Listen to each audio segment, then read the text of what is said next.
Welcome to our weekly workout. This is our 15th weekly workout, so that's pretty awesome. The fact that we've made it this long. It should cue a Shania Twain song right now. But anyways, this is probably the hardest particular topic in the hero's journey that I've tackled yet. I actually had to pull in Seth to help me get smarter on it. We're going to be talking about the cave scene in the hero's journey.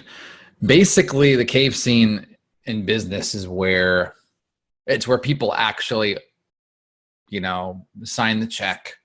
They're actually parting with their money. Or in the case where you're like if you're a presenter or something, it's getting the signed contract that yes, we are doing business together, and now it's taking the plunge, so to speak. So past the initial meetings and initial responses. So this is just to revisit the hero's journey. We do this every week because it's important, and I need to remind myself as well why it's important. Is your customer or prospect is the hero of the story, not you. You would usually play more of a mentor or an ally role in the hero's journey. You call them to adventure, say, hey, check out my product or service. Most of them will be reluctant because that is human nature. And so you try different angles. And when you really frame yourself as the mentor in this case, as the help or as a helper, and then frame your product or service as the elixir, as this tool that's going to help them on their hero's journey. That framework is psychologically, it's way more effective. The hero's journey has been around for so long because it's on an evolutionary basis. It's actually hardwired into us. The concept of stories and struggles and going from the old world into the new world.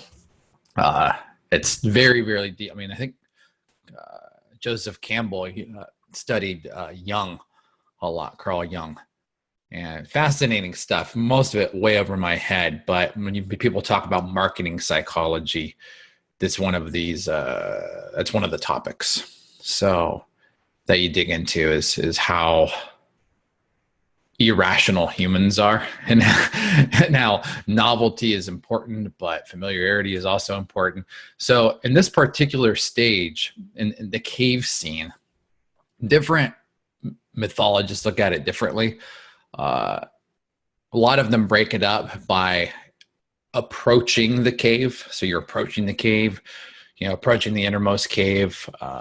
And some people look at it as just a single entity, that the hero is going to the cave. So there's a few things about cave scenes. So number one, in the cave scene, the hero is alone.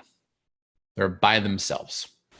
So this is usually the part in the movie when someone's alienated all their friends and their family and their lover, and they're by themselves. So all of their help, all of their allies and mentors have been stripped away, and they have to tackle it by themselves.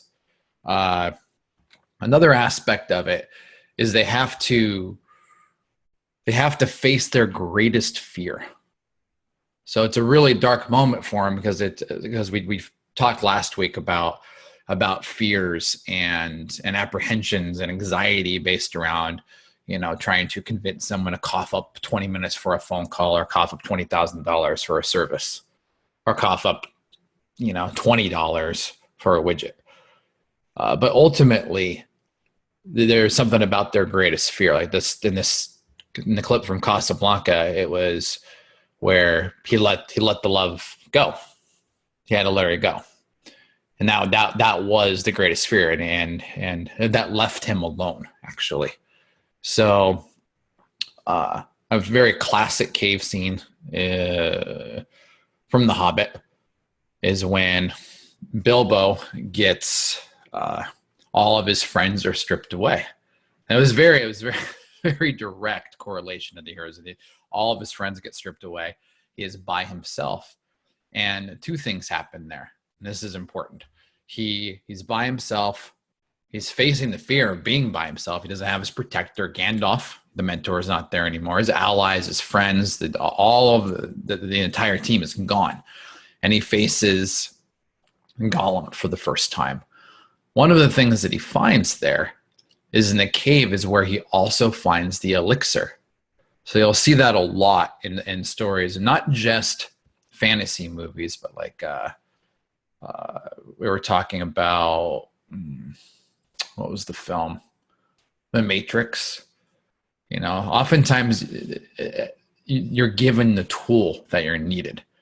So where the Holy Grail will be in the cave. So you'll have to face your biggest fear. So the hero needs to face their biggest fear to get the elixir. So in business, they're going to, and most of the time, them acting on and overcoming that fear is in the form of money. They need to pay. They actually need to spend. They actually need to make, like, put their money where their mouth is. Yes, I want this. Yes, I'm going to pay. Yes, I'm going to sign. And some form of an act of commitment. And in return, they do that and they get the elixir. They get the sword. They get the ring. They get the lightsaber. And in a lot of films, it's like It's a Wonderful Life. You know, it's a little less direct there, but he gets hope. So it doesn't necessarily have to be something tangible. Sometimes it could be an intangible. In romantic movies, that is where the man or woman finally beds the lady, finally has the locked into an embrace. So he faces the fear, or she faces the fear, and finds love. That's the potion, the love potion in this case. So another great one actually is in Harry Potter. I can't remember which film this was, but when they had to go into that maze, and they were faced with multiple fears, you know, and the maze itself actually brought out their greatest fear and kind of messed them all up a bit. Odd that it was a kid's movie. So in business, and what we're going to do for the writing workout today is I want to look specifically at the point when people are spending the money, when they actually open their wallet. And as I said, to keep in mind here that this is not something that you could do for them. And this is where I talk a lot about people tripping at the finish line. This is one of the areas where people trip. Is in that final stage, they'll nurture their client. They'll be sensitive to the fears. You know, you create the contrast, create sense of feeling, all the different things that we talk about in our writing workouts, and you know, bring firm but complimentary. I mean, you're doing the dance perfectly, and then when it comes to saying, okay, here's a payment link, or here's a DocuSign link to sign this contract. Here's the actual commitment. This is where you actually take the plunge. And oftentimes people will be, because you yourself are nervous, that kind of will infect the interaction. So there's some examples here. And there's that balance there. And honestly, so much of this comes down to who your prospect is. And by this stage of the game, this is where pre-canned stuff is not very effective. And more often than not, you'll either have information about this person, you know, like an e-commerce transaction, or you'll have talked to them before, so you'll understand what that great fear is. But they need to do it alone. So giving them the space to do it alone and letting them own that decision is really, really important. But one of the things that's not effective is, hey, just take all the time you need. We're not in a rush, blah, blah, blah. No, because as the mentor, it is your job to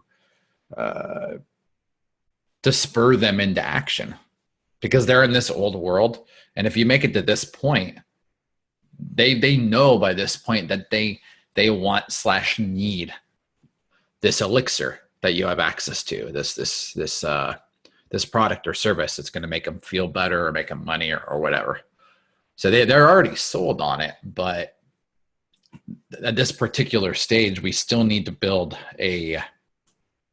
not, hey, this quote's going to expire in 3 days. I've done that before for clients and for myself, and it is not effective at all. And the reason it's not effective is because you've been guiding them down this whole path, down the sales process. And you've been guiding them and nudging them and encouraging them, and in some cases, raising the stakes. So that they still need to maintain that momentum. But this is where you give them a little breathing room. Like, this is the point when you kick off the training wheels, knowing that they might tip over, knowing that they may mess it up a little bit. But so giving them space, but not too much space. So I like a phrasing that David uses a lot in emails, and I use it too. I'll circle back in a week if I haven't heard from you. Is one area, addressing the fact that it is scary is okay. Yeah, I know you've never spent this much money on marketing before. I know this is scary. I've done it myself, reminding them that yes, it is scary. Yes, it is a big leap. And, but then having the trust in the rest of the sales process that you can actually step away and let them step into the cave by themselves. And it's an odd balance, but you need to live with the parting words. Now, in business, we are talking about the real world here. Sometimes your prospect will trip at the finish line, regardless of what you do. Something wrong will happen. And you see this in stories a lot too, where they'll have to circle back and tackle the cave again. They try to tackle it too early in life. They haven't picked up enough skills. They haven't gathered enough bravery, or they haven't been able to figure it out yet. And that's one of the reasons that they have like the training montage in movies, like Karate Kid.